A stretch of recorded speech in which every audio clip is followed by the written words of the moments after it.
Judge Alistair Cromwell, a man whose cufflinks cost more than his maid's monthly rent, held the antique music box aloft as if it were a royal scepter. Sunlight from the cavernous library window glinted off the polished burled wood and intricate silver inlay. His audience, a trifecta of banking tycoons and political allies, murmured appreciatively, their soft leather chairs sighing under their weight. In the corner, almost invisible against the dark mahogany wainscoting, Sarah scrubbed a faint scuff mark from the floor, the scent of lemon oil and fear clinging to her uniform. Beside her, her 10-year-old daughter, Lily, sat on a small stool, a worn sketchbook open on her knees. She wasn't drawing the room's opulence, but the way the light caught the dust motes dancing in the air, a silent, swirling universe unseen by the powerful men. A priceless heirloom, Cromwell announced, his voice a theatrical baritone that filled the room. Crafted in 1788. It has been in my family for generations. But tragically, he paused for dramatic effect, it is broken.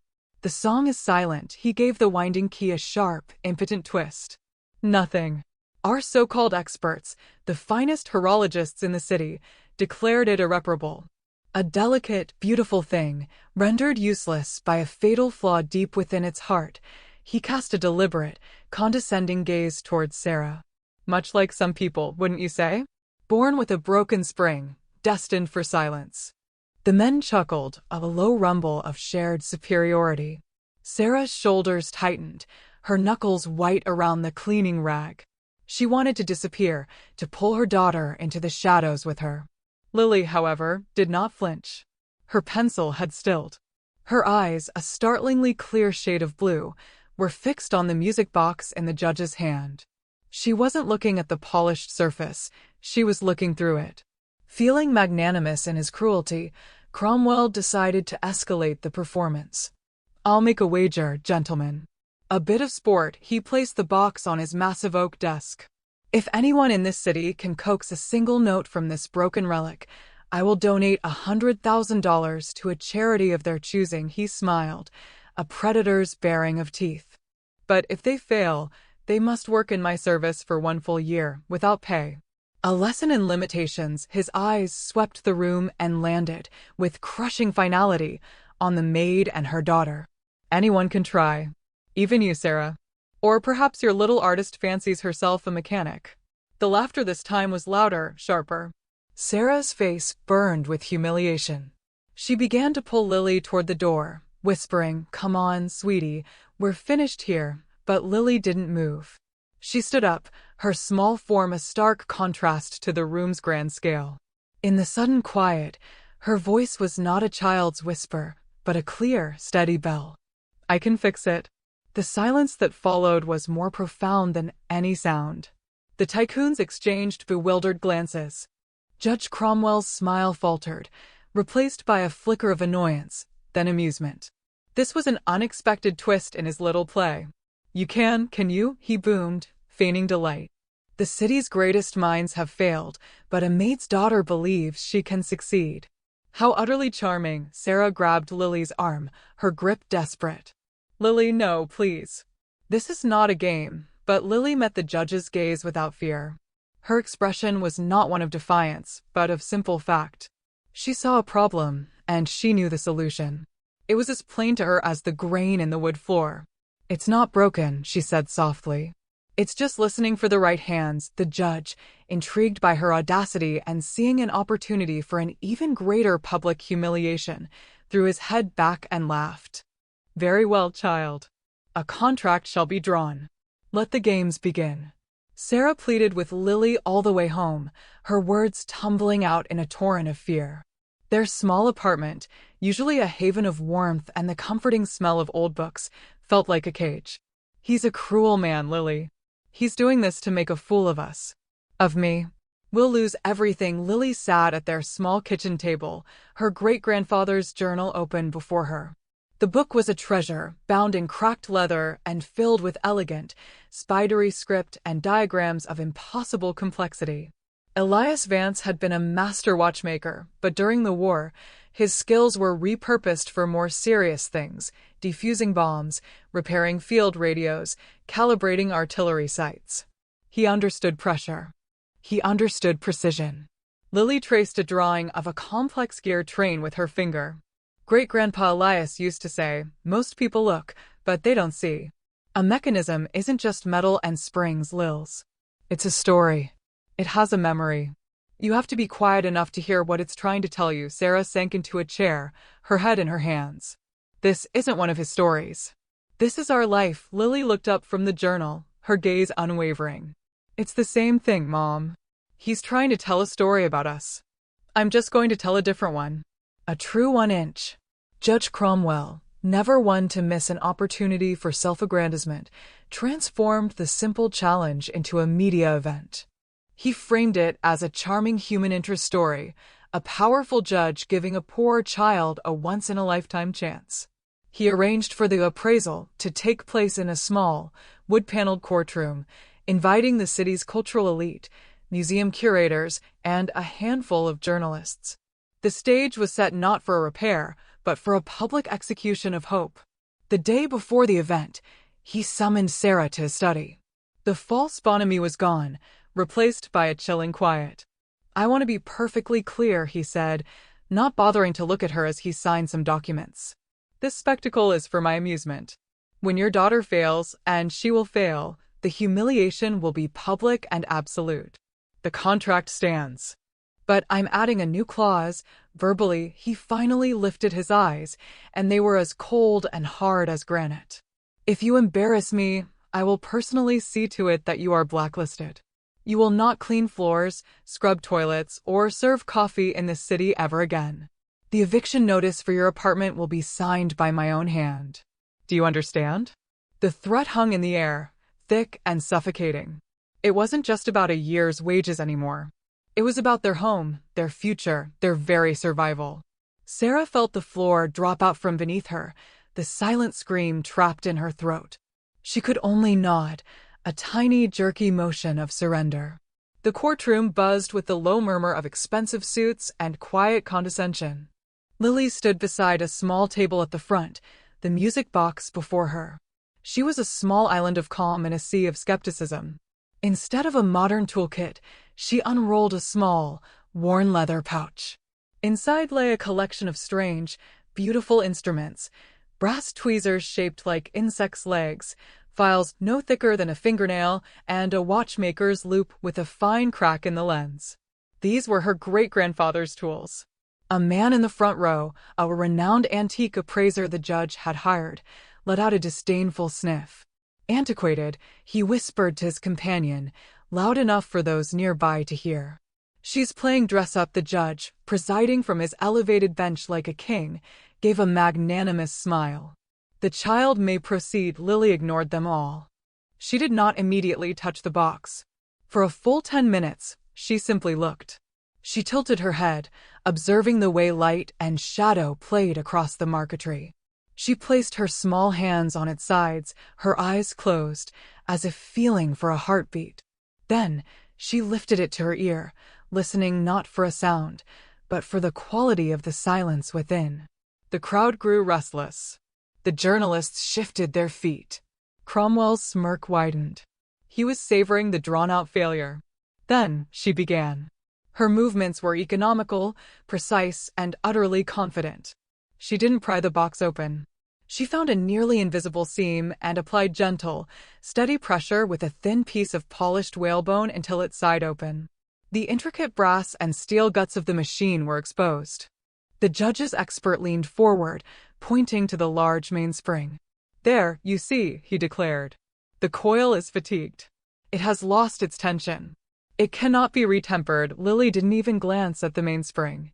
Her attention was on a tiny, almost microscopic pinion gear deep within the works. It was a part no larger than a grain of rice. Using the loop, she peered into the mechanism.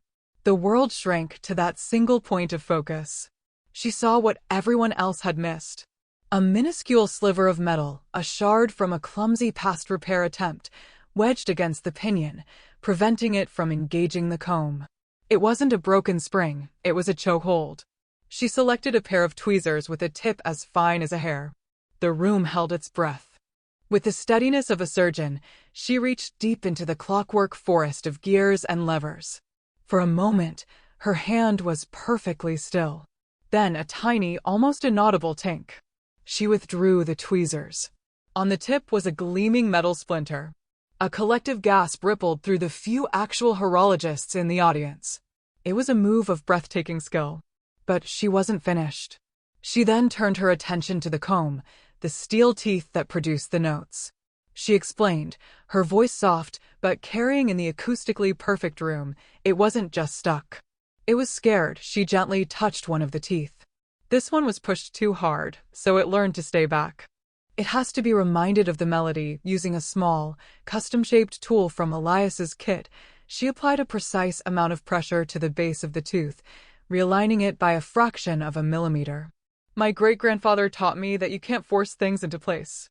You have to invite them. You have to show them the way home. The metaphor hung in the air, resonating far beyond the mechanics of the box. The smirks had vanished from every face in the room. They were no longer watching a child play. They were witnessing a master at work. Lily gently closed the lid of the music box. The click of the latch echoed in the cavernous silence. She looked up from her work, her clear blue eyes finding Judge Cromwell on his high bench. The arrogance had evaporated from his face, replaced by a pale, tight-lipped apprehension. He was no longer in control of the narrative. It's ready, Lily said. But it's been quiet for a long time. It needs a gentle start. She turned the winding key, not with the sharp, angry twists the judge had used, but with a slow, rhythmic grace, as if coaxing a frightened animal. She stopped, her hand hovering over the release lever. For a heart-stopping second, nothing happened. A flicker of triumph sparked in Cromwell's eyes. This was it. The final, silent failure. Then, a single note emerged. It was as pure and clear as winter ice. It hung in the air, perfect and alone. It was followed by another, then another, a cascade of crystalline sound weaving together into a melody of breathtaking complexity and sorrow. It was a song no one in the room had ever heard. It was richer, more resonant, more alive than they could have imagined. Sarah was openly weeping, her hands covering her mouth. The museum curator was on his feet, his face a mask of utter astonishment.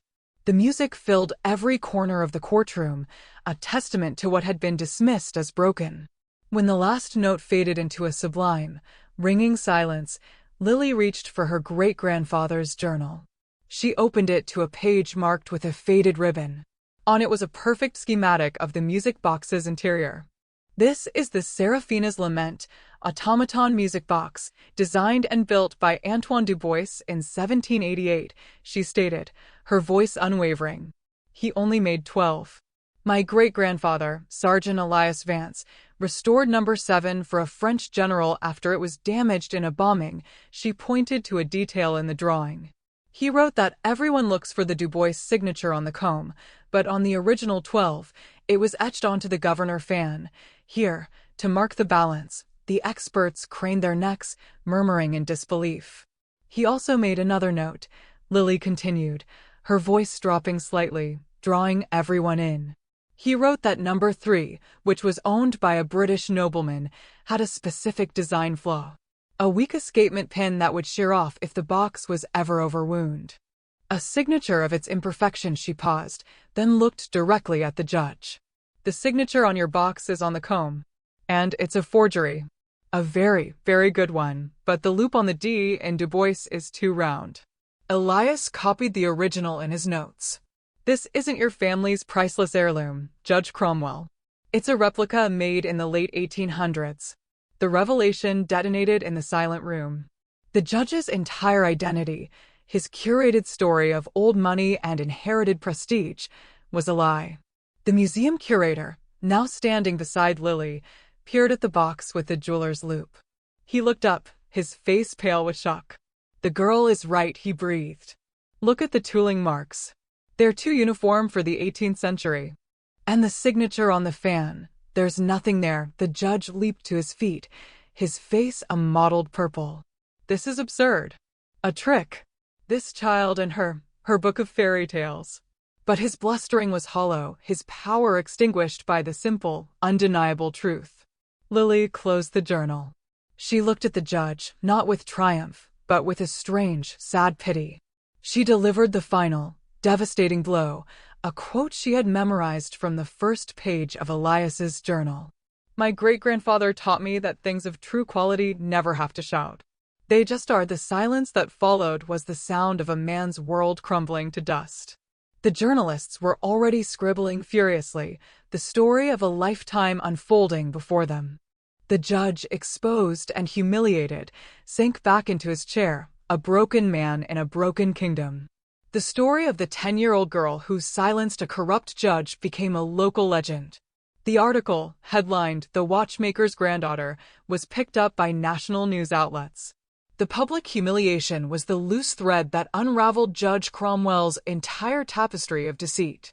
An official investigation was launched, not just into his art collection, but into his finances, his rulings, his entire career. The forged music box was merely a symbol of a life built on fabrications. Within weeks, he was facing charges of fraud, bribery, and obstruction of justice. He was disbarred, his name stripped from the courthouse walls. True to his public word, the $100,000 donation was made, not by a benevolent Cromwell, but by a court order liquidating his assets. Lily directed every penny to the City Legal Aid Society, an organization that provided lawyers for people who couldn't afford them. 6 months later, the scent of lemon oil and fear was a distant memory.